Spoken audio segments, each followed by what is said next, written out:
Hey everyone, my name is Matt. Welcome to my shop. Today is January 18th. It's my weekly shop update. So we're shooting this a day later than I normally do. I had some family stuff yesterday that I was doing, so didn't have time to get out here in the shop and shoot this video. But that's all right because there's not really a whole lot going on in the shop this week compared to what was going on last week. I'm still applying finish to up on the rockers. I'm still applying finish to the farmhouse table benches. And one thing I forgot about last week with my estimate of how long it was going to take are the bench tops. Since they're so big and kind of awkward and hard to flip over, I'm finishing them one side at a time. So really the finishing schedule on the bench tops is doubled. So it's like a 2-week finishing schedule for these guys. But the bases are coming along. They're just about done. So yay.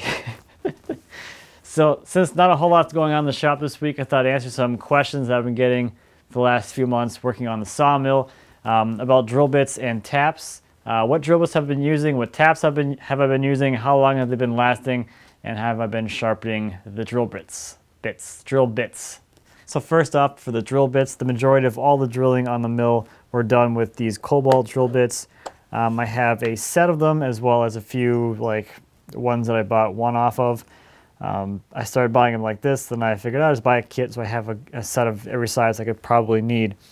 And these lasted a really long time. I didn't really have to sharpen them very often. I think most of these haven't even been sharpened before. Maybe touched up once. This one's never been touched. And you can kind of see the ones I've used in this kit to the ones that are dirty. The ones that are missing are either missing or broken, as I was experimenting with drilling with some smaller bits to start with. But the 1/8 inch really just kind of broke all the time on me, and I ran out of these things pretty quickly.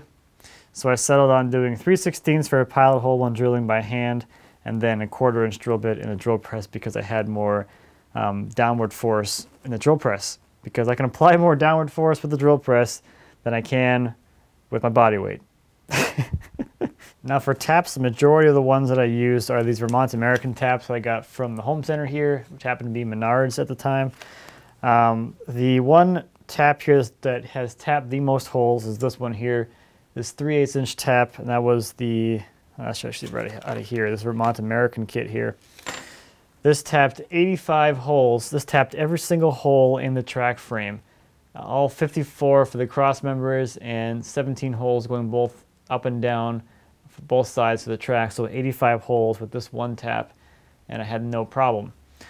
I also have these spiral taps that my friend Tom gave me to try. These worked really well, and I switched to using these once he gave me these as opposed to using this style here. And then I have a few various other sizes. Most of them are these Vermont American. Now I didn't have any problem with the taps breaking until I started trying to tap cold steel, and that's when I actually broke my first tap, which was this one, my nicest one. This is a Norseman tap. So for cost comparison, the Vermont American ones at the home center are like $8 or something, and this one here is 20. This tap worked really well. It just flew through the metal, but as you can see, the cold weather kind of made this really brittle, and the starting teeth there chipped off. And then a few people asked me what the tap handle I've been using is. It's this ratcheting tap handle from Harbor Freight. This one actually belongs to Dima. He lent me this at the beginning of the project. I may return it to him. So let me show you how I went about sharpening these things. I used the grinder, and I didn't really watch any videos about sharpening these things before I started sharpening them, so I'll show you the way that I did them, and it probably isn't the best way, but it did work for me. So please ignore the concavity in my stone. I don't know where my dressing tool is right now, but this bit needs a little touch up. It's got a little bit of some fracturing on the edge. So the way I went about sharpening this was pretty similar to how I would sharpen, or how I know to sharpen, a turning tool, which is just kind of using the existing bevel on here to set your angle. And then when the sparks fly over the edge, it's kind of when you know it's sharp.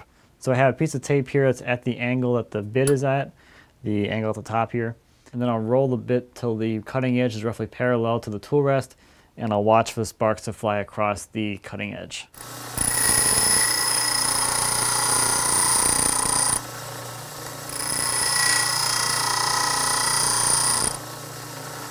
So that's how I've been touching up my drill bits at the grinder. I'm sure there's much better ways of doing this, but this is what I did, and it seemed to work pretty well for me. So next, let's take a look at some viewer projects. First is a dining table by Chris that he made just in time for Thanksgiving this year. It's made from cherry, some of which is figured, curly maple, and figured walnut, with ambrosia maple plugs on the breadboards. He says the most fun part of the project was figuring out how to cut the mortises on the corners of the legs for tenons which come off the 45-degree support braces. And the walnut drawboard pegs on the legs are also at 45 degrees. Next is a medicine cabinet by Joe. The cabinet is made from cherry and all the joints are hand cut. The design was inspired by Mike Bekovich and the finish was inspired by Sam Maloof. Next is the marking knife by Dan the Maker Man. He made this from an old saw blade and he was inspired by a fountain pen for the shape of the blade and based the handle off an artist's paintbrush. My favorite part of the description that Dan sent was, the blade is kind of long, so this would probably work best as a mortise marking knife, but I don't really know anything about marking knives or mortises.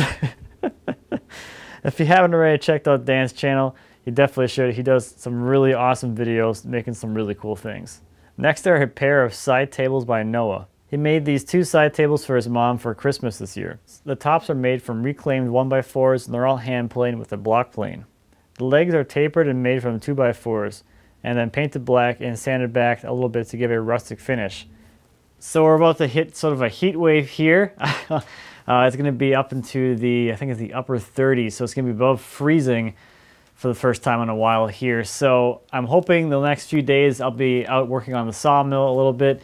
I want to get those blade guides fixed so I can get that all situated so I can start sawing some bigger stuff, and maybe actually saw some of the smaller stuff as well to kind of clear up some space and work through some of that. So I'm hoping to get back into that, and I'm actually pretty excited for that because it's just been sitting out there staring at me and my log pile hasn't really changed. So yeah. So I think that's about it for this week. Thank you as always for watching. I greatly appreciate it. If you have any questions or comments about anything I talked about today or anything here in my shop, please feel free to leave me a comment. As always, I'd be happy to answer any questions you might have. And until next time, happy woodworking.